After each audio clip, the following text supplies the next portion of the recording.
Okay, it's another Saturday cheese day, and this just tends to be what's happening.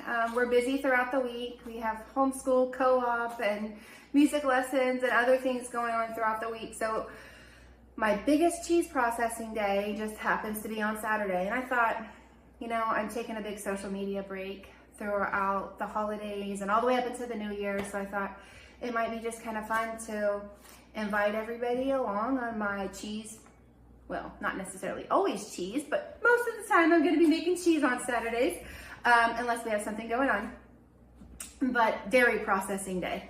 So my son just brought me in the mail, guys, there's a seed catalog. I'll probably look at that while I'm in between cheese steps. But also, something that came in the mail I was waiting on, I was kind of up in the air on whether or not I would use any dyes in my cheese making, because I don't want to use actual like food dye, of course. But most of you know, typically when you go to the store and buy cheese, when you buy Colby or cheddar, a lot of times it has an orange coloring to it. So that's not natural.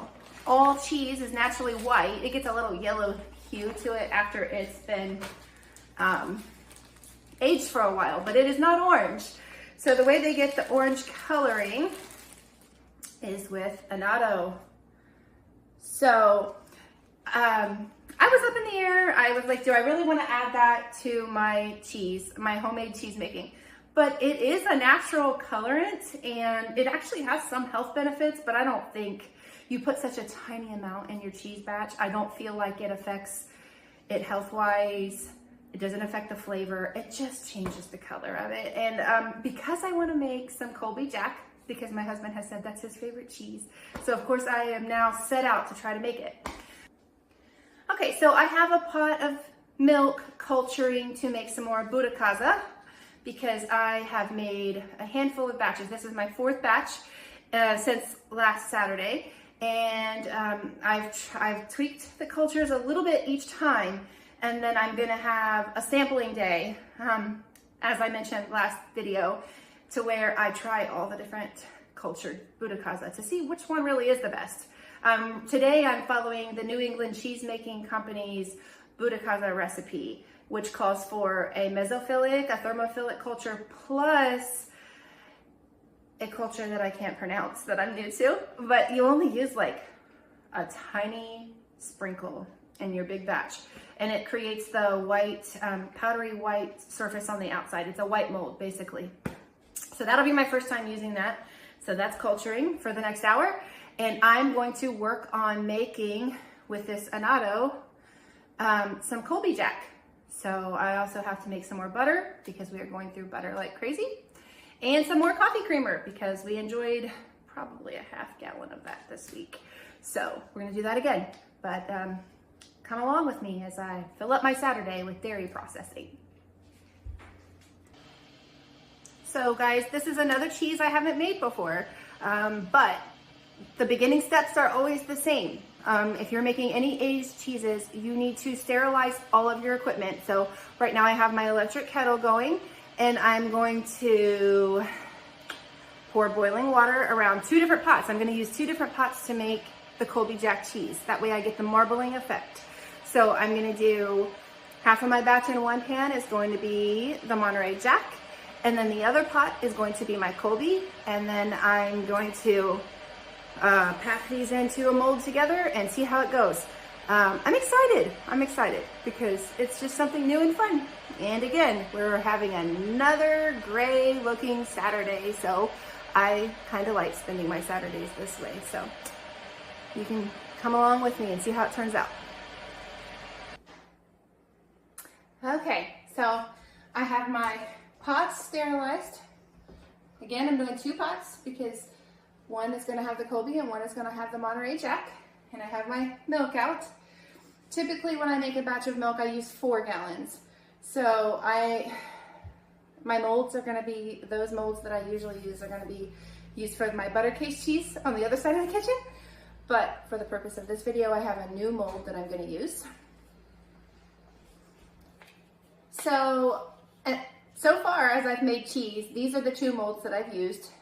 There's a follower that goes into them that presses inside the cheese press, okay? So I'm gonna still use these for the sake of keeping things uniform for my butter case testing in 2 months. So I'm gonna use those for butter case, but I have this new mold. See the holes in it? So this will hold about the same amount as these guys. So 4 gallons of cheese, the curd would fill this up. So that's what I'm gonna do. My Colby Jack is gonna go into this mold.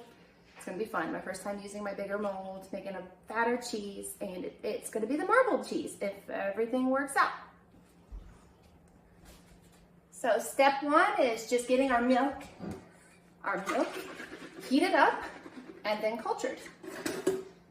You have to shake it because the cream has separated because it's raw milk that has not been homogenized or pasteurized. And I'm using the freshest milk that I have right now because my other milk went into the other pot. But this is milk from the past few days. And for my butter and things, I will use a little more cultured milk.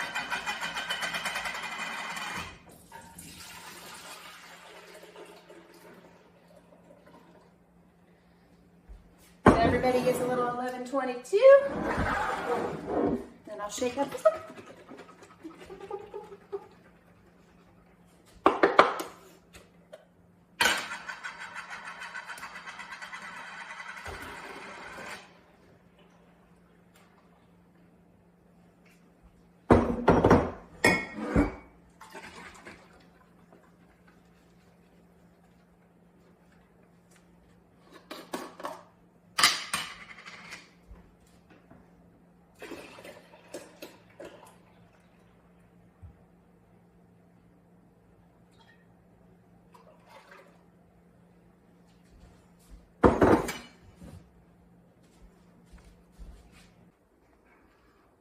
Okay, so both of my pots have reached the proper temperature. So the Monterey Jack needs to be 89 degrees. So this pot on the left is going to be my Monterey Jack pot. And the pot on the left is 86, which is what Colby needs to be before you add your mesophilic culture. That means lower temperature culturing. So I've already put it in here. And now I'm going to use the rest of my mesoculture.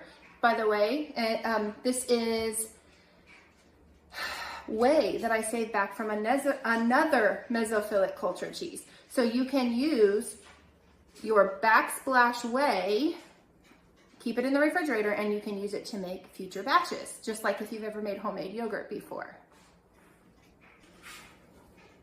Okay, so I have the mesophilic culture in both of my pots, and this pot is 89, this pot is 86, and I'm going to let them ripen for about an hour. And at that point, I will add in my rennet.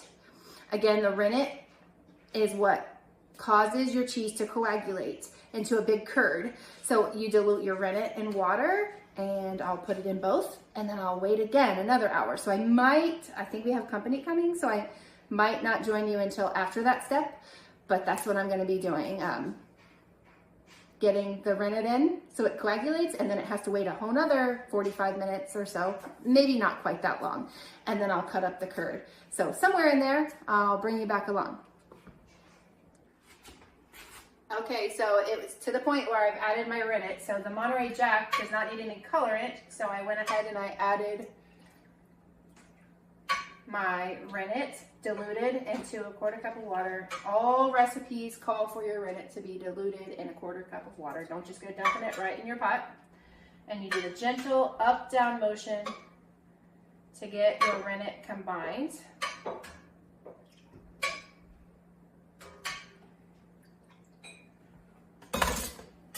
But the step I wanted to show you is you also need to dilute your annatto. And so I'm going to dilute it in my rennet water. This is what causes Colby to have the orange color in it, because no cheese is actually orange in spite of how we buy it at the store.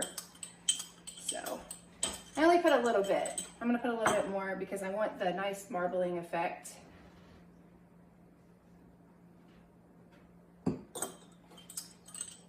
Since I'm going to do a Colby Jack with the pretty orange and white marbling. So now I have that mixed up, and I gotta make sure I don't put it in the wrong pot. This is my Colby pot.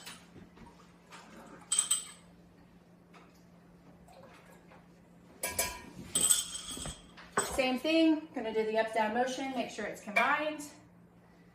And then I will come back when it's time to cut the curd and see what it looks like. I've never done this before, so this is gonna be fun. So the first time I checked to see if I had a clean break in my curd, it was still a little mushy, so I ended up waiting about 45 minutes until it was set up nice. So then when you have a clean break, you need to slice your curd vertically and horizontally, so you kind of have long cheese curds that are like rectangles, and then you slice it up going down into the pan. So you're trying to get 1-inch curds. Trying.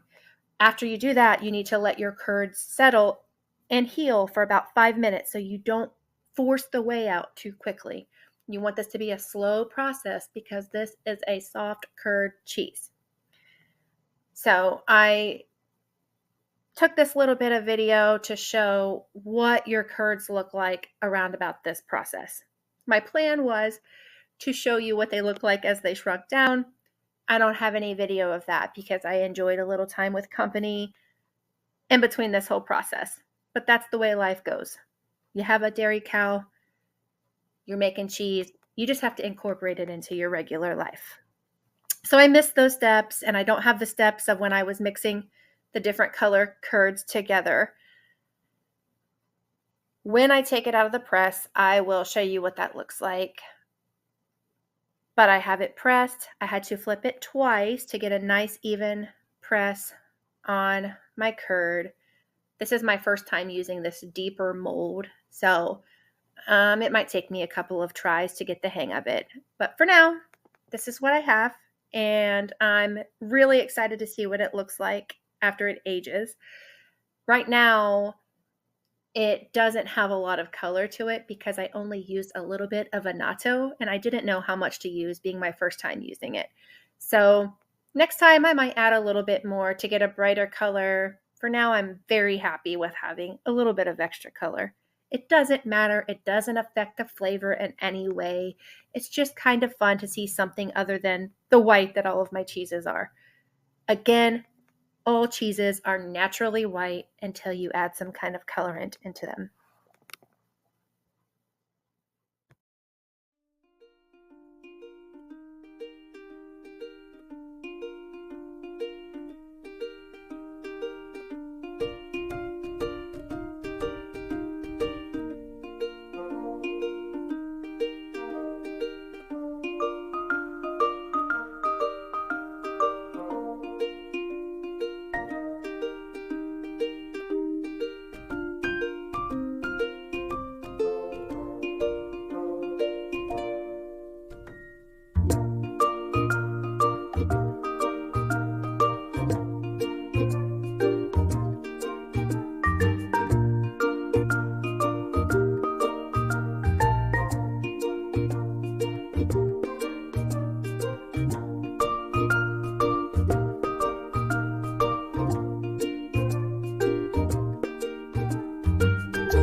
So the coloring is not exactly perfect, and I will work to get better marbling next time.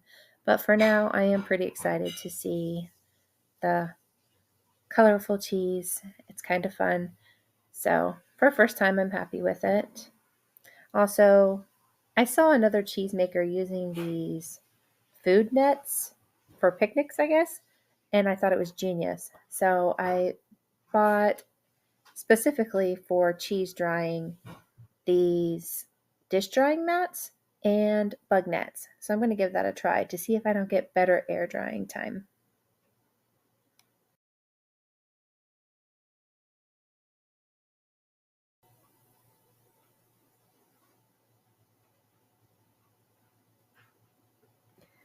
I've never used wax on any cheese, and I don't think I'm ever really going to because I don't actually like the way it tastes when cheese comes out of wax. I just don't like tasting wax.